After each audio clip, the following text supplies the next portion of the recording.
നിങ്ങൾ എത്തിയോ? സോന പറഞ്ഞു നിങ്ങൾ ചിലപ്പോ നാളെ വരുമെന്നാണല്ലോ. ആ, അവള് വിളിച്ചപ്പോ ഞാൻ അങ്ങനെ പറഞ്ഞിരുന്നു. പിന്നെ തീരുമാനം മാറ്റി. ഓ, എന്തിനാ തീരുമാനം മാറ്റിയത്? കുറച്ചു ദിവസം അച്ചുവെട്ടി പുറത്തിട്ട് വന്നാ മതിയായിരുന്നല്ലോ. ഇവിടെ ഇപ്പൊ ആരും ചോദിക്കാനും പറയാനും ഇല്ലല്ലോ. ഞങ്ങള് വീട്ടിൽ നിൽക്കുമെങ്കിൽ അമ്മയോട് ചോദിക്കാതെ നിൽക്കുവോ അമ്മ? ഓ, നീ ചോദിച്ചില്ലേലും എനിക്കൊരു വിരോധവും ഇല്ല മരുമോളെ. ഞാനും ഇനി അങ്ങനെയൊക്കെ മതിയെന്നങ്ങ് വിചാരിക്കുക.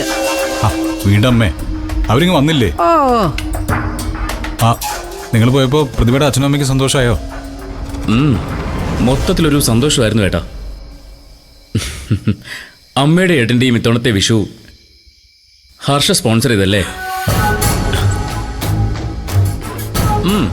അതെന്തായാലും നന്നായി. ഏട്ടന് പഞ്ചരത്നത്തിൽ പോകാൻ കഴിയാത്തതിന്റെ വിഷമം അമ്മ മാറ്റി തന്നല്ലോ. അമ്മയെ നീതിയിൽ കുറ്റപ്പെടുത്തണ്ട. എന്നെ രവി വിളിച്ചിട്ടാ ഞാൻ പോയേ. അത് ഞാൻ വിശ്വസിക്കാം. പക്ഷേ രവി ഒരിക്കലും അമ്മയെ ക്ഷണിക്കില്ലല്ലോ. അപ്പൊ പിന്നെ രവി ഏട്ടനെ ക്ഷണിച്ചതിന്റെ റൂട്ടൊക്കെ എനിക്കും മനസ്സിലാവും. പലതും ഇപ്പോഴും മനസ്സിലാവാത്തതേ ഏട്ടനാ. അതേടാ, ഹർഷ എന്നെ സദ്യ കഴിക്കാൻ ക്ഷണിച്ചപ്പോ ഞാൻ തന്നെ അവളോട് പറഞ്ഞ് രവിയെ കൊണ്ട് ഇന്ദ്രനെ വിളിപ്പിച്ചത്. അതിലെന്താ ഇപ്പൊ തെറ്റ്? രവി ഇന്ദ്രന്റെ ജീവിതകാലം മുഴുവൻ ശത്രുക്കളെ കഴിയണോ? ഇതുപോലുള്ള വിശേഷപ്പെട്ട ദിവസങ്ങളിലാ പലരും പിണക്കം മറന്ന് ഒന്നാവുന്നത്. ഇന്ദ്രന് രവിക്ക് അതുകൊണ്ട് ഒരു നഷ്ടം ഉണ്ടാവാൻ പോകുന്നില്ല. നഷ്ടത്തിന്റെ കണക്കൊക്കെ അവിടെ നിൽക്കട്ടെ. ഇന്ദ്രേട്ടനെ നഷ്ടപ്പെടാനുള്ളതൊക്കെ നഷ്ടപ്പെട്ട് കഴിഞ്ഞല്ലോ. പക്ഷെ ഇന്ദ്രേട്ടനെ വെച്ച് ലാഭം ഉണ്ടാക്കാൻ ഒരു കളി ഇതിനകത്ത് നടന്നിട്ടുണ്ട്. നീ എന്തൊക്കെയാ സത്യം പറയുന്നത്? ഇന്ന് വിഷു ആയതുകൊണ്ട് അവർ സദ്യ കഴിക്കാൻ ക്ഷണിച്ചപ്പോ ഞങ്ങൾ പോയി. അതിന്റെ മറവില് എന്നെ വെച്ച് ആരെന്ത് ലാഭം ഉണ്ടാക്കാനാ? ലാഭമെന്നോ വിജയമെന്നോ എന്തും പറയാം ഇന്ദ്രേട്ടാ. അതുണ്ടാക്കിയതേ വേറെ ആരുമല്ല, ഇന്ദ്രേട്ടന്റെ അമ്മയും ഹർഷയും തന്നെയാ.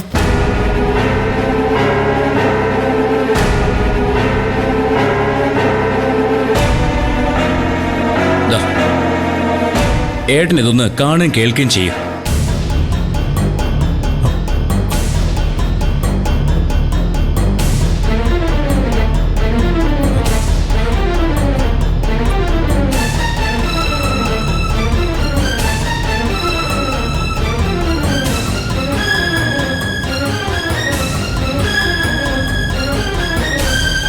ദൃശ്യങ്ങളൊന്നും ഏട്ടന് കാണേണ്ട ആവശ്യമില്ലല്ലോ. നിങ്ങൾ അവിടെ പോയ ശേഷമുള്ളതെല്ലാം ഹർഷ വളരെ ഭംഗിയായിട്ട് പകർത്തിയിട്ടുണ്ട്. ഇതേ ഏട്ടത്തേക്ക് അയച്ചു കൊടുത്തിരിക്കുന്നത് നമ്മുടെ ഈ അമ്മയാ. എന്താ അമ്മ ഇതൊക്കെ? അമ്മ എന്തിനാ ഈ ആവശ്യമില്ലാത്ത കാര്യങ്ങളൊക്കെ ചെയ്യുന്നത്? അല്ല, ഇതുകൊണ്ട് എന്ത് നേട്ടം അമ്മയ്ക്ക്? എനിക്കെന്താ നേട്ടോ ഇന്ദ്ര? ഞാൻ അതിൽ പറഞ്ഞ കാര്യങ്ങൾ കേട്ടാ എനിക്ക് എന്തെങ്കിലും നേട്ടത്തിന് വേണ്ടിയാണെന്ന് നിനക്ക് തോന്നുന്നുണ്ടോ? ഉണ്ടോ? നീ അവൾക്കൊരു വിഷുക്കോടി സമ്മാനിച്ചിട്ട് അതവള് വാങ്ങിയോ? നിന്നെ ഈ വിഷുവിനെ സങ്കടപ്പെടുത്താൻ വേണ്ടിയാ അവളത് ചെയ്തത്. എന്നാൽ എന്റെ മകൻ അവളെ ഓർത്ത് സങ്കടപ്പെടുകയല്ലെന്ന് അവളെ കാണിച്ചു കൊടുക്കണമെന്ന് എനിക്ക് തോന്നി. അതുപോലെ തെറ്റാണോ ഇന്ദ്ര? അല്ല, അവളെന്തിനാ അത് ഉടനെ ഇവനയച്ചു കൊടുത്തത്? ഇവനെ കൊണ്ട് കുത്തിത്തിരിപ്പുണ്ടാക്കി എന്നെ നിന്നെയും തമ്മിൽ തെറ്റിപ്പിക്കാൻ വേണ്ടിയല്ലേ ഇന്ദ്ര? അല്ലേ? സത്യ, ഇത് അമ്മയ്ക്കും അനുവിന്റെ ഇടയിലെ പിണക്കത്തിന്റെയും വാശിയുടെയും കളിയായിട്ട് കണ്ടാൽ മതി. പെണ്ണുങ്ങൾക്കിടയിൽ ഈ പ്രശ്നത്തില് നമ്മൾ ഇടപെടാതിരിക്കുന്നതാണ് നല്ലത്. എനിക്കിതിൽ ഇടപെടാൻ ഒരു താല്പര്യമില്ല ഇന്ദ്രേട്ടാ.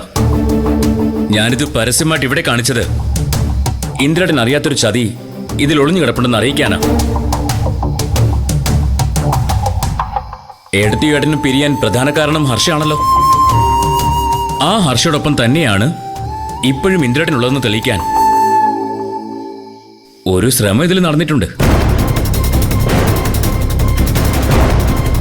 ഇപ്പൊ തന്നെ ഡിവോഴ്സിന്റെ കാര്യത്തിലും ഷോപ്പിന്റെ കാര്യത്തിലും കുറെ കുരുക്കുകൾ ഏട്ടനുണ്ടെന്നറിയാലോ.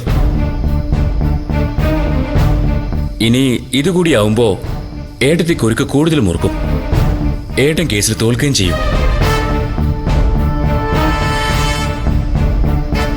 ഏട്ടൻ തകർന്ന് താറുമാറായാലും അനുപമയുമായി ഇന്ദ്രൻ ഇനി ഒരുമിക്കാൻ പാടില്ലെന്ന് ആഗ്രഹിക്കുന്നവരാ ഇതിന്റെ പിന്നില്.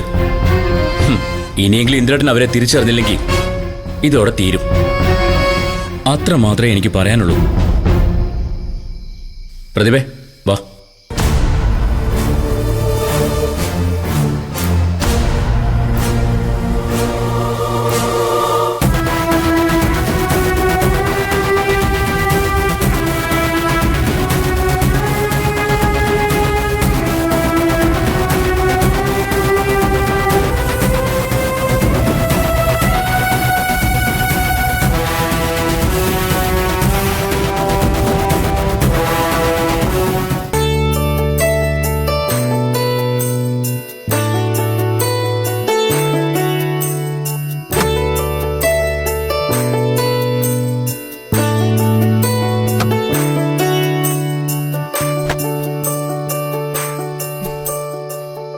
അനുവിനെ മഞ്ചാടിനെതിരെ രഘുവേട്ടൻ കൊണ്ടുവിടുന്നേ? അവരെ ബസ് കയറ്റി വിട്ടാ പോരെ? അല്ല, രഘുവേട്ടന്റെ കയ്യിൽ ആ വണ്ടിയിലായിരുന്നെങ്കിൽ എന്ത് ചെയ്തേനെ? വണ്ടിയുള്ള സ്ഥിതിക്ക് അമ്മാനവരെ കൊണ്ടുവിടാൻ പറഞ്ഞാ എനിക്ക് വയ്യാന്ന് പറയാൻ പറ്റുമോ പ്ലീസ്? രഘുവേട്ട, വിഷു വരെ ക്ഷമിക്കാൻ അച്ഛൻ നമ്മളെടുത്ത് പറഞ്ഞിരിക്കുന്നത്. ആ വാക്കും വിശ്വസിച്ചാ ഞാൻ എല്ലാവർക്കും വെച്ചും വിളമ്പയും സന്തോഷത്തോടെ ഇവിടെ കഴിഞ്ഞത്. വീണ്ടും രഘുവേട്ടൻ എല്ലാരെയും സഹായിച്ചു നിന്നാലേ അച്ഛനും അതൊരു സൗകര്യമായിട്ട് എടുക്കും. അതുകൊണ്ട് നോ പറയേണ്ടടുത്ത് നോ പറഞ്ഞേ പറ്റൂ. അപ്പൊ നാളെ അനുവിനെ മഞ്ചാടി ഞാൻ കൊണ്ടുവിടേണ്ടതാണോ നീ പറയുന്നത്? അമ്മാവനോട് ഞാൻ സമ്മതിച്ചു പോയാൻ വിളി. ശരി, നാളത്തോടെ എല്ലാം നിർത്തിക്കൊള്ളണം. നാളെ കഴിഞ്ഞാൽ അമ്പലത്തിൽ ഉത്സവം കഴിയും, അച്ഛനും ഫ്രീ ആകും. നമുക്കിനി നമ്മുടെ അടിത്തറ ഉറപ്പിച്ചിട്ട് വേണം വേറെന്തും. തൽക്കാലം നിന്റെ ആഗ്രഹമൊന്നും നടക്കാൻ പോകുന്നില്ല അമ്പിളി. മഞ്ചാരിയുടെ കാര്യത്തിൽ ഒരു തീരുമാനം ഉണ്ടാക്കാതെ വേറെ ഒന്നിനെ കുറിച്ചും ആർക്കും ചിന്തിക്കാൻ പോലും പറ്റില്ല. രഘുവേട്ടാ, എന്താ ആലോചിക്കുന്നേ? അല്ല, ഞാൻ പറയുന്നത് വല്ലതും നിങ്ങൾക്ക് തലയിൽ കയറുന്നുണ്ടോ? പിന്നെ ഞാൻ നീ പറഞ്ഞതിനെ പറ്റി തന്നെ ആലോചിക്കാറുണ്ട് അമ്പിളി. നമുക്ക് എന്തായാലും മഞ്ചാരിയുടെ കാര്യത്തിൽ നാളെ തന്നെ ഒരു തീരുമാനം ഉണ്ടാക്കിയേ പറ്റൂ. മഞ്ചാരിയുടെ കാര്യത്തിലോ?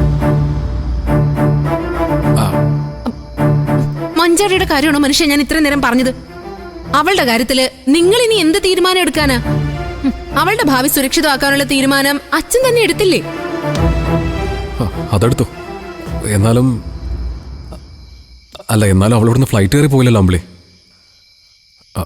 അവള് ഫ്ലൈറ്റ് കയറി പോയാലല്ലേ നമുക്കൊന്ന് ശ്വാസം വിടാൻ പറ്റും.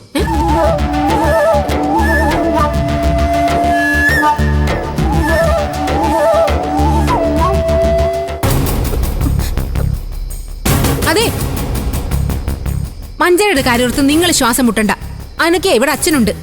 നിങ്ങൾ ഇനി മുതൽ നിങ്ങളുടെ സ്വന്തം മകളുടെ കാര്യം ആലോചിച്ച് നടന്നാൽ മതി. നമ്മളെ മാത്രമേ അച്ഛൻ കരക്കെത്തിക്കാതുള്ളൂ, ബാക്കി എല്ലാരെയും കരക്കെത്തിച്ചു. ഇപ്പതാ അച്ഛൻ ഇളയ മകളുടെ കാര്യത്തിലും ഒരു തീരുമാനം എടുത്തു കഴിഞ്ഞു. ഇനിയും നമ്മൾ നമ്മുടെ ആവശ്യങ്ങൾ മുറുകെ പിടിച്ചില്ലെങ്കിലേ നാളെ അച്ഛന് വലതും പറ്റിപ്പോയാ നമ്മൾ ആകാശം നോക്കി ഇരിക്കേണ്ടി വരും. നീ കരുന്നാക്ക് വളച്ച ആവശ്യമില്ലാത്ത കാര്യങ്ങളൊന്നും പറയല്ലേ. അമ്മാവനെന്ത് സംഭവിക്കാനാ? ഒന്നും സംഭവിക്കാതിരിക്കട്ടെ. മനുഷ്യന്മാരുടെ കാര്യമല്ലേ, എപ്പ വേണേലും എന്ത് വേണേലും സംഭവിക്കാം. ചിലപ്പോ അച്ഛനെക്കാളും മുമ്പേ മരിച്ചു പോകുന്നത് ഞാനായിരിക്കും.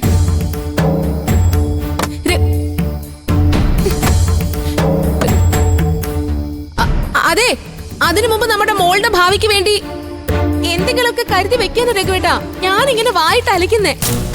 എന്നെ പോലെ തന്നെ ഈ കുടുംബത്തിലെ വരും തലമുറയിലെ മൂത്ത കുട്ടി അവളാ. ഞാനിപ്പോ എന്റെ അനിയത്തിമാർക്ക് വേണ്ടി കഷ്ടപ്പെടുന്നത് പോലെ നമ്മുടെ മകൾക്ക് ആ ഗതി ഉണ്ടാവരുത്. അവളും മറ്റുള്ളവരുടെ കുട്ടികളെ പോലെ ഒന്നിനും ഒരു കുറവില്ലാതെ ജീവിക്കണം രഘുവേട്ടാ. നമ്മുടെ മകളും പഠിച്ച് വലിയ നിലയിലെത്തണം. അതിന് ആദ്യം നമുക്കൊരു നിലനിൽപ്പുണ്ടായേ പറ്റൂ. അതിനു വേണ്ടിയാ അമ്പിളി വായിലെ വെള്ളം വറ്റിക്കുന്നതെന്നെങ്കിലും നിങ്ങളൊന്ന് മനസ്സിലാക്ക മനുഷ്യ.